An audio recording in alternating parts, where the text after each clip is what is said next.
जाग जरा, जिंदगी है तेरे आगे खड़ी, जागो दुनिया, जागो जागो, जागो दुनिया, जागो जागो। बिस्मिल्लाहिर्रहमानिर्रहीम, अस्सलाम वालेकुम, खुश आमदीद and a very good morning to all of you. क्या हाल चाल है आप लोगों के? दुआ यही है कि आप जहाँ रहें खैर खैरियत से रहें, अपना और अपने इर्द गिर्द लोगों का ढेर सारा ख्याल रखें और अपने दिन का आगाज एक अच्छी सी प्यारी सी स्वीट सी स्माइल के साथ करें। आप देख रहे हैं जागो दुनिया अपनी मेज़बान सुंदस जमील और फारूक हसन के साथ।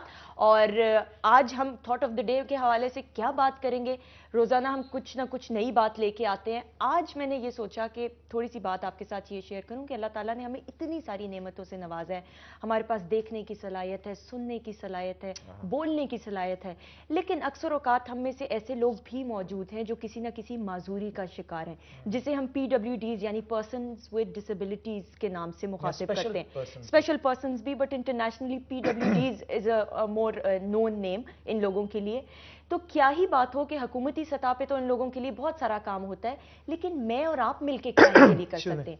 एक चीज़ है और वो ये है कि हम अपने रवैयों में तब्दीली ला सकते हैं, अपने रवैयों में पॉजिटिविटी लेके आ सकते हैं, ताकि वो अफराद जो किसी माजूरी का शिकार हैं वो अपने घरों से, अपनी चार दीवारी से बाहर निकलकर अपनी सलाहियतों का मुजाहरा कर सकें और अपने माशरे के लिए कुछ ना कुछ पॉजिटिव इकदाम कर सकें और एक मैं कहती हूँ रिस्पॉन्सिबल सिटीजन्स की तरह, मेरे और आपकी तरह आउटपुट क्रिएट कर सकें। ये करना बहुत ज़रूरी है, लेकिन उसके लिए हमें और आपको एफर्ट करनी पड़ेगी और इनका हाथ थामना पड़ेगा और पॉजिटिविटी अपने रवैयों में लानी पड़ेगी। वाह वाह, बिस्मिल्लाहिर्रहमानिर्रहीम, अस्सलाम वालेकुम। और सुंदर, क्या खूबसूरत बात से तुमने शुरू किया। और मैं सिर्फ ये कहूँगा कि जी इस माशरे में, सोसाइटी में हम सब इकट्ठे रहते हैं और यकीनन इस तरह के लोग भी होते हैं विद स्पेशल नीड्स, जिन्हें हम स्पेशल पर्सन्स कहते हैं, वो भी हमारे माशरे का हिस्सा हैं। और यकीनन जब कोई कमी होती है या कोई डिसेबिलिटी होती है तो अगला बंदा कॉन्शियसली वैसे ही थोड़ा सा ना बैक फुट पे होता है। तो अगर आप मजीद उसे एहसास दिलाते हैं तो वो और ज़्यादा बैक फुट पे चला जाता है। वो भी हमारे माशरे का हिस्सा है, हमारी तरह है।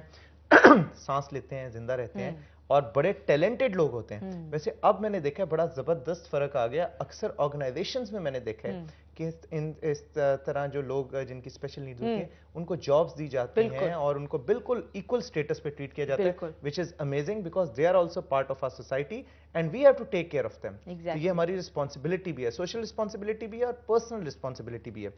अच्छा जी, इस खूबसूरत बात के साथ हमने शुरू किया प्रोग्राम और हमारे साथ इस वक्त मौजूद हैं प्रोफेसर डॉक्टर मसूद हमीद खान, तमग़े इम्तियाज़ हैं और प्रोफेसर ऑफ मेडिसिन हैं डाउ मेडिकल कॉलेज के और वाइस चांसलर हैं डाउ यूनिवर्सिटी ऑफ हेल्थ साइंसेज के कराची पाकिस्तान। और इनके नीचे डाउ यूनिवर्सिटी ऑफ हेल्थ साइंसेज के अंडर जो इंस्टीट्यूट्स आ रहे हैं काफ़ी सारे हैं, लिस्ट बड़ी लंबी है।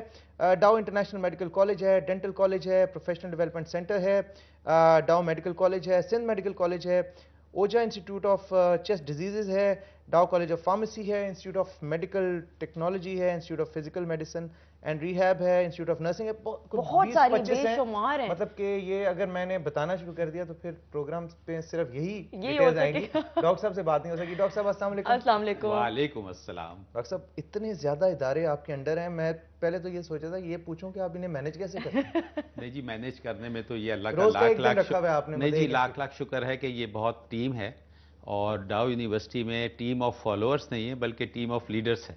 क्या बात है। तो ये खुशकिस्मती की बात है और अल्हम्दुलिल्लाह ये सारे इदारे चल रहे हैं। और आपने जो भी बात करी स्पेशल पर्सन की, तो मैं ये वक्त लूंगा कि इसमें हमारे पास एक institute of physical medicine and rehabilitation है जहां पे हम आर्टिफिशियल लिम्स और हैंड्स फैब्रिकेट करते हैं। आपने कोई लिवर इंस्टीट्यूट की भी बात जी, लिवर इंस्टीट्यूट भी है जो लिवर ट्रांसप्लांट की तरफ जा रहे हैं। तो आर्टिफिशियल लिम्स के लिए इन खुसूसी अफराद के हवाले से यूनिवर्सिटी प्रोवाइड करती है इन्हें, और जो अफोर्ड कर सकते हैं उनसे हम 15,000 रुपये लेते हैं। और वो लिम्स ऐसे हैं जिनके साथ वो मोटरसाइकिल भी चला सकते हैं, चल भी सकते हैं, सेमी मैकेनाइज्ड हैंड्स हैं तो ये फैसिलिटीज भी हैं, ये जब कभी आपको इंशाल्लाह ताला मौका मिले तो इसके ऊपर एक बिल्कुल, प्रोग्राम है। डेफिनेटली। अच्छा जी, आज हमने डॉक्टर साहब से मोटापे के हवाले से बात करनी है, ओबेसिटी जिसे हम टेक्निकल टर्म में कहते हैं, लेकिन लेमैन टर्म में मोटापे के बारे में बात करेंगे। डॉक्टर साहब, मोटापा होता क्या है? अक्सर औकात देखते हैं फैमिलीज के अंदर बाप भी मोटा है, माँ भी मोटी है, बच्चे भी मोटे, बच्चों की शादियां हो रही हैं, बीवी भी मोटियां हैं, और पूरी फैमिली में टेंडेंसी होती है।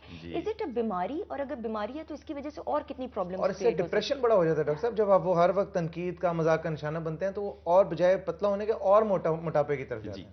देखिए, इसके अंदर मोटापे में सबसे पहले तो हमें ये फैसला करना पड़ेगा कि मोटापा हम किस चीज़ को कहते हैं।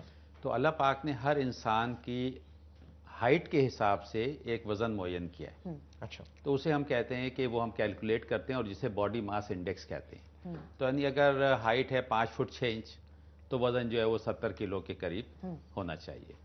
अब अगर इससे ज़्यादा वज़न हो गया तो उसे कहते हैं कि भाई ये वज़न ज़्यादा है, ओवरवेट।